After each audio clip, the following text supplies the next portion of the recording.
Greetings, I am Prashant. Myself, my teammates SUSINDHAR, SENTHAMIZHAN and ANGELIN are here now to present on conceptual designing of an aircraft. So the aircraft we have chosen is Antonov AN225.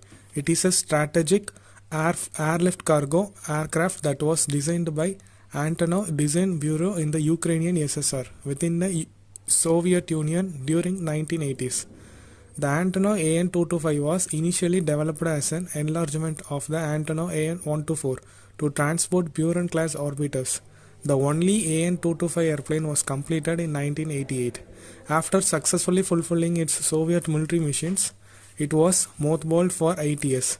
It was then refurbished and reintroduced, and is in commercial operation with Antonov Airlines, carrying oversized payloads.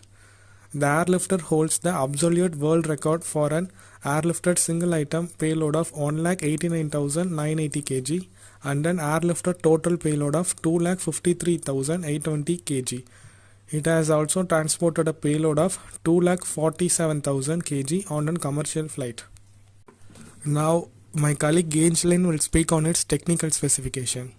So now what you are looking is the specification of a chosen aircraft.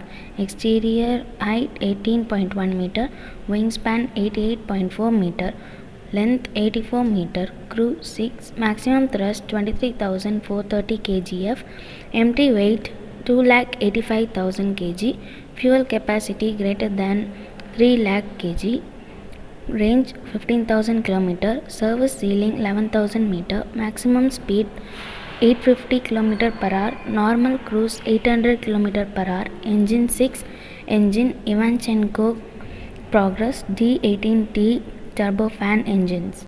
So now in order to proceed on to designing of an aircraft, we have to first perform initial sizing. Initial sizing is usually the first step in the conceptual design process, but it is also an optimization task.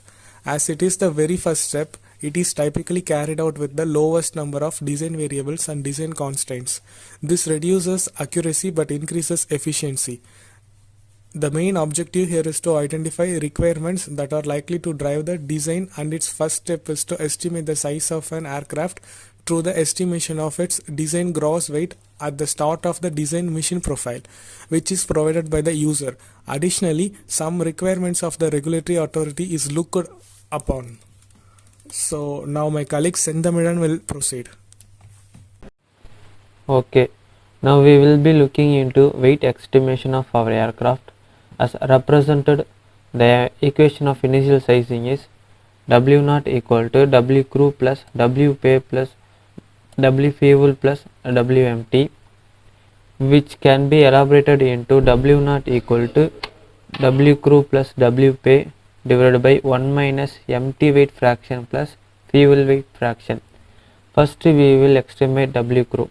Since our aircraft is an cargo flight, we do not have to consider cabin crew.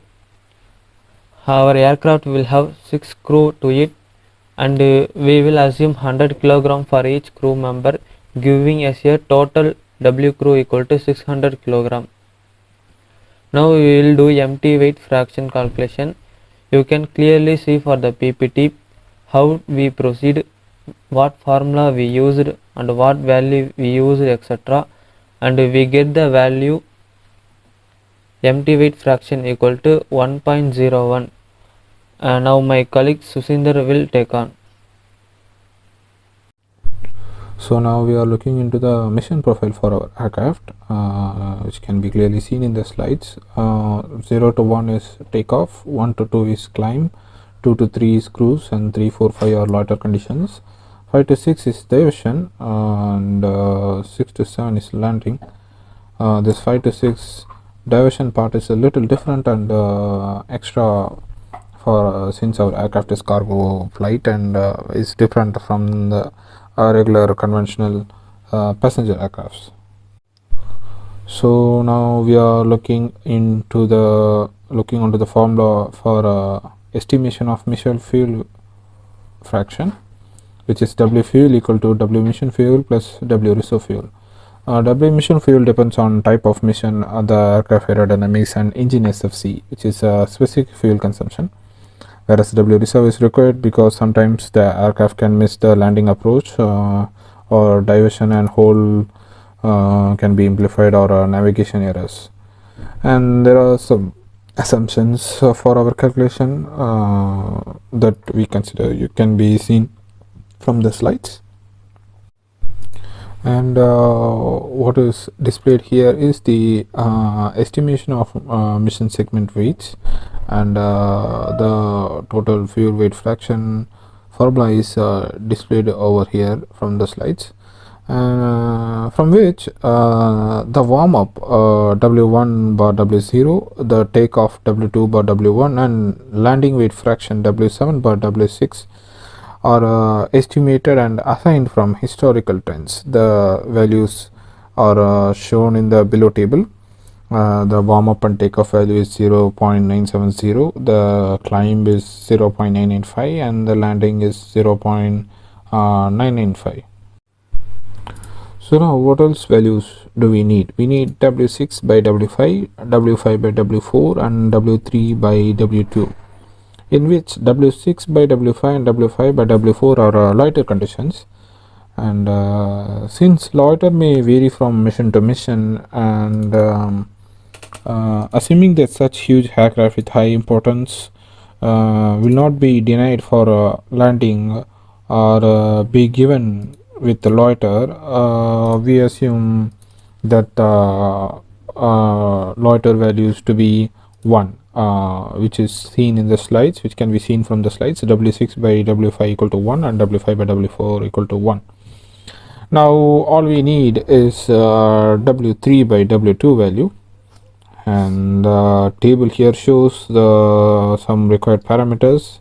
The H cruise is altitude for our aircraft, which is 11,000 meters, and M cruise is Mach number in cruise condition, which is 0.65, and R cruise is range, which is 15,400 kilometers.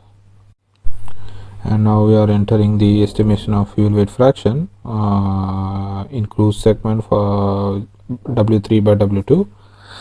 We are using a bracket range equation, which can be seen from the slides, and for which we need L bar D cruise. To calculate L bar D cruise, we have to first calculate L bar D max from the historical graphs and value trends. We estimate S wet by S ref equal to 8, and aspect ratio of our aircraft's wing will be 8.6. By having this value, we calculate wetted A wing, which is 1.075, and from which we got the value L bar D max equal to 17.2. And in this slide we can see the other values that are required for the calculation.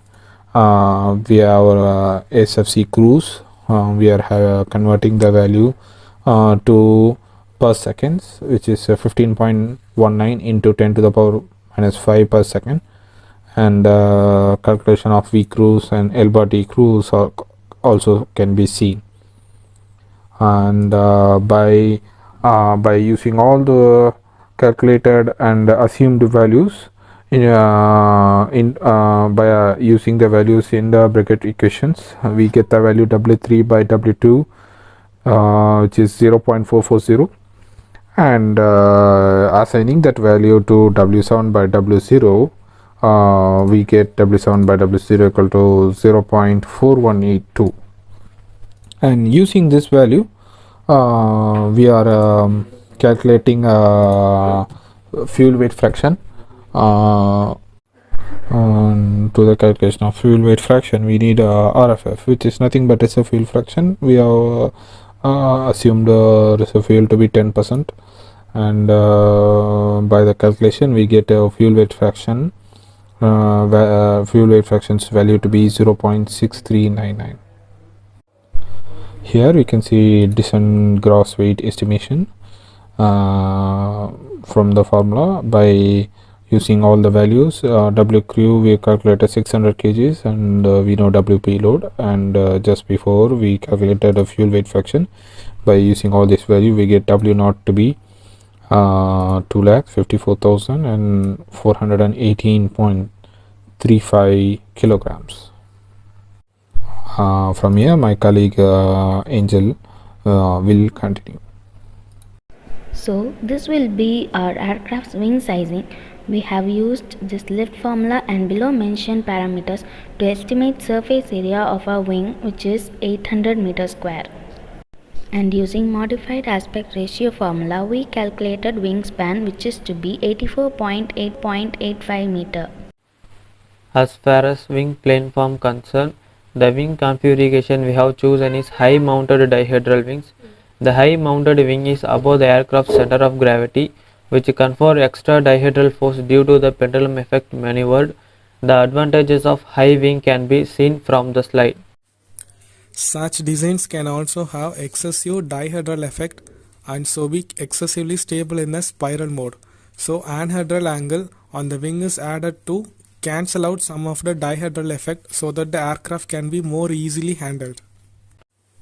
The twin tail was essential to enable the plane to carry large, heavy external loads that would disturb the airflow around a conventional tail.